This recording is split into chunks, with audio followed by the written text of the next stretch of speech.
반갑습니다. 이보다 조금 더 알 뿐입니다. 기계 엔지니어를 위한 전기기기 기초 첫 번째 영상으로 전기기기의 종류와 기본 원리에 대해 알아보도록 하겠습니다. 전기기기란 기계 에너지를 전기 에너지로, 전기 에너지를 기계 에너지로, 그리고 전기 에너지를 또 다른 전기 에너지로 변환하는 장치를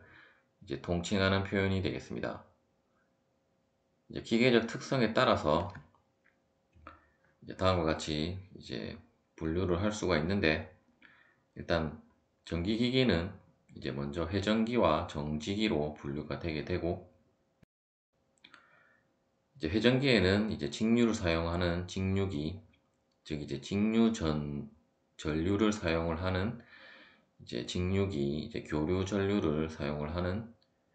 교류기가 있으며, 교류기에는 동기기와 유도기가 있고, 정지기에는 변압기와 전력 변환기가 있는데, 전력 변환기에는 이런 컨버터, 인버터, 주파수 변환기, 직류 변환기 등이 있고, 기계 쪽과 관련해서 다룰 것이기 때문에 주로 회전기 쪽으로 많이 알면 되고, 변압기까지만 다루도록 하겠습니다. 앞서 우리가 정의해서 기계 에너지를 전기 에너지로 변환하는 것을 발전기라고 하고, 전기 에너지를 기계 에너지로 전환하는 장치를 모터 또는 전동기라고 하며, 전기 에너지를 또 다른 전기 에너지로 변환하는 장치는 이 정지기 부분이 되겠습니다.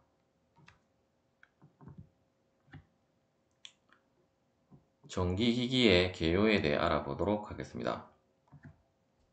먼저 앞서 살펴보았던 분류에서 각각의 내용들을 개괄적으로 살펴보도록 하겠습니다. 앞으로 영상에서는 이러한 직류기, 유도기, 동기기, 변압기에 대해서 자세히 다루게 될 예정이며, 먼저 회전기라는 것은 움직이는 장치, 즉 회전을 함으로 인해서 어떤 그 에너지 변환을 하는 발전기와 전동기를 의미하게 되겠습니다.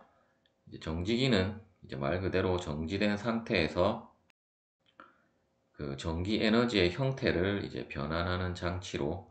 주로 전압과 전력을 변환하는 기능을 가지는 전기기기를 의미하게 되겠습니다. 직류기는 직류 전기 에너지를 이용을 해서 그 구동이 되게 되는 직류 전동기와 또는 전기 에너지를 발생을 시키는 직류 발전기를 통틀어서 직류기라고 하겠습니다. 유도기는 전자기적 유도 전압에 의해서 회전하는 회전기기를 의미하며, 특히 유도기 중에서 유도 전동기는 산업용에서부터 가정용까지 범용으로 가장 많이 사용이 되어지는 전기기기가 되겠습니다. 동기기는 정상 운전 상태에서 전원 주파수에 동기해서 회전자가 동기 속도로 회전하는 교류기이며, 동기 발전기와 동기 전동기가 있겠습니다. 유도기와 동기기는 거의 구조나 기능이 유사한데, 차이점이라고 한다면 주로 소형에는 유도기가 사용이 된다라고 보시면 되겠고, 대형 기기에는 동기기가 사용이 된다라고 보시면 되겠습니다. 변압기는 일정한 크기의 교류 전압을 다른 크기의 교류 전압으로 변화시켜 필요한 전압을 효율적으로 공급하여 주는 전기기기가 되겠습니다. 전기기기의 기본 원리에 대해 알아보도록 하겠습니다. 첫 번째는 앙페르 법칙이 되겠습니다. 앙페르 법칙은 오른손 법칙 또는 오른 나사의 법칙이라고도 하며, 전기기기의 가장 기본이 되는 법칙이 되겠습니다. 앙페르 법칙은 뭐냐 하면, 이러한 도선에 우리가 그 전류를 흐르게 하면 이러한 도선 주위에 이러한 그 자기장이 발생을 한다라는 그 법칙이 이제 암페르 법칙 혹은 이제 오른손 법칙 또는 이제 오른나사 법칙이라고 하고, 이때 이제 우리가 전류 방향이 이제 이쪽으로 전류가 흐르게 되면 이제 자기장의 방향은 이러한 식으로 시계 반대 방향으로 이제 회전을 하게 되고, 즉 이제 우리가 이제 자기장이라는 것은 결국 그 자석에 있어서 이제 N극과 S극의 이제 위치를 이제 판단한다는 의미가 되겠고, 따라서 이제 자석에서는 이제 N극에서 이러한 자기력선이 나오고 이제 S극으로 들어가게 되므로, 만일에 자석이 이쪽에 놓이게 된다라고 하면 이제 이쪽 부분이 N극이 될 것이고 이제 이쪽 부분이 S극이 되겠습니다. 이제 반대로 전류를 흘리면 이제 그러한 극의 방향이 이제 반대로 전환이 되게 되는 이제 법칙이 이제 앙페르 법칙이 되겠습니다. 이때 이제 이러한 전류에 의해서 발생되는 자기장의 크기는 이제 다음에 공식으로 정의가 되게 되고, 이제 B는 이제 자기장의 이제 크기 혹은 이제 세기라고 하게 되고, 이때 이제 K는 이제 비례상수이고, 이제 R은 이제 이 그림에서는 이제 이 반지름이 A로 되어져 있는데, 즉 이제 도선으로부터의 이제 거리를 이제 의미하게 되고, 즉 이제 거리에 반비례를 하게 되고, 이제 전류에는 이제 비례를 함으로써, 따라서 이제 전류를 많이 흘릴수록 이제 자기장의 세기도 이제 크게 된다는 의미를 나타내는 수식이 되겠습니다. 이때 이제 단위는 이제 T라고 표시를 하고, 이제 T는 이제 테슬라를 의미하게 되겠습니다. 그리고 이제 그 전류의 단위는 암페어, 그리고 이제 이 거리는 우리가 통상적으로 사용이 되어지는 이제 미터로 사용을 하시면 되겠습니다. 두 번째는 이제 플레밍의 왼손 법칙과 오른손의 법칙에 대해 알아보도록 하겠습니다. 이제 플레밍의 오른손 법칙은 이제 발전기의 그 원리를 설명할 때 사용이 되어지고, 이제 플레밍의 왼손 법칙은 이제 전동기를 그 설명할 때 이제 사용이 되어지는 법칙으로서, 먼저 이제 그 전동기에 대한 플레밍의 왼손 법칙은 그 여러분들의 이제 손가락을 이제 첫 번째 손가락이 이제 자기장의 방향을 나타내는 그 방향이 되겠고, 이제 엄지 손가락은 이제 힘을 나타내는 방향, 그리고 가운데 손가락이 이제 전류의 방향이라고 하고, 이때 이제 각각의 방향은 모두 이제 직각으로 이루어진다라는 점을 이제 유의를 하시면 되겠고, 이때 이제 우리가 그 전동기에 있어서는 우리가 전류를 어떤 자기장에 이제 전류를 흘려주면 이러한 식의 힘이 발생이 된다라는 그 원리를 나타내는 법칙으로, 이때 이제 힘은 이제 자기장의 세기 곱하기 이제 이러한 도체의 길이 곱하기 이제 전류로 이제 정의가 되게 되겠습니다. 그리고 이제 그 오른손 법칙 같은 경우는 이제 우리가 어떤 이러한 자기력선이 작용하는 이러한 자기장 속에 도체에다가 이제 힘을 가하게 되면 이제 이러한 도체에 어떤 기전력이 발생을 해서 이제 전류가 흐르게 된다라는 것을 이제 나타낸 법칙으로서, 이 경우도 마찬가지로 약간 손가락에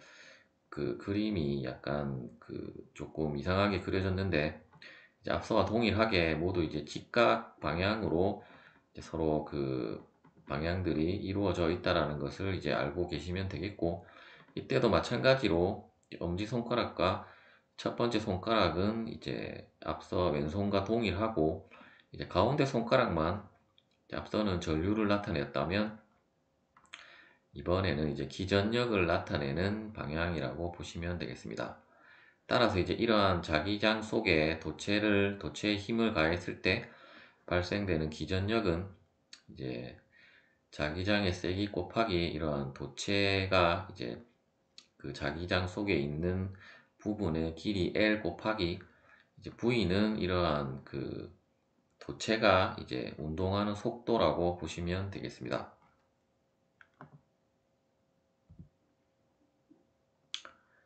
마지막으로 이제 패러데이 법칙에 대해 알아보도록 하겠습니다.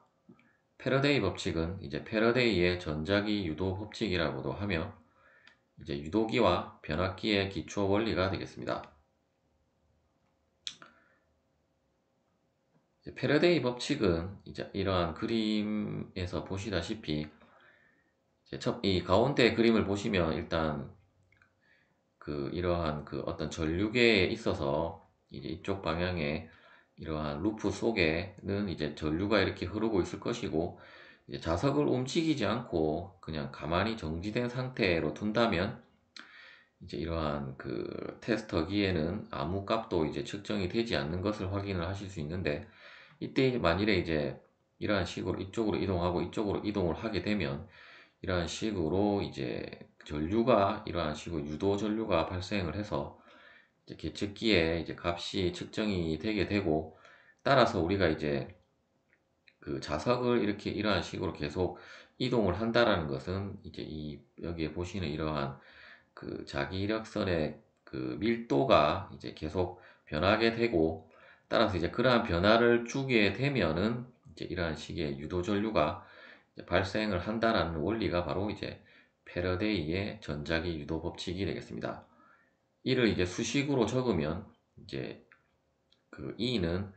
이제 유도 기전력을 나타내는 것이 되겠고, 이제 유도 기전력은 어떤 시간 변화량에 대한 이러한 자속 밀도의 변화로 정의가 되게 되고, 이때 이제 마이너스 기호가 붙은 것은 이제 패러데이 법칙 말고 또 렌츠의 법칙이라는 것이 있는데, 이때 이제 마이너스 기호는 어떤 변화를 방해한다는 의미로 이제 사용이 되어졌다라고 보시면 되겠습니다. 그런데 우리가 실제로는 이러한 식으로 자기력선을 우리가 육안으로 확인은 할 수 없고, 따라서 이제 밑에 이제 공식을 보시면 이제 자속 파이라는 것은 결국 우리가 B는 이제 자기장의 크기는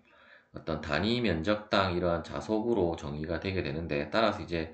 이 자속은 자기장의 크기 곱하기 그러한 자기장이 아니고 이제 자속이 통과하는 면적을 곱한 것과 이제 같은 값을 가지게 되므로, 이제 이 파이를 이러한 식으로 이제 B 곱하기 S는 이제 면적을 의미한다라고 보시면 되겠고, 이제 면적의 이제 변화량으로 이제 고칠 수 있고, 또한 이제 이 S라는 것은 또한 이제 길이 곱하기 속도 곱하기 이제 시간 변화량으로 이제 우리가 환산을 또 할 수 있기 때문에, 이제 이 공식을 다시 정리를 하면 결국 유도 기전력 V는 이제 마이너스 이제 자기장의 크기 곱하기 이제 어떤 자기력선이 통과하는 부분의 길이 곱하기 이러한 식으로 우리가 어떤 이렇게 왔다 갔다 하는 속도를 이제 곱한 것과 같은 값을 가지게 됩니다. 또한 이쪽 그림에 보시는 것처럼 이러한 식으로 코일을 이제 감게 된다면 이제 유도교전력 E는 이제 코일의 강긴수에 이제 비례를 해서 이제 정의가 되어진다라는 것을 이제 나타낸 공식이 되겠습니다. 시청해 주셔서 감사합니다.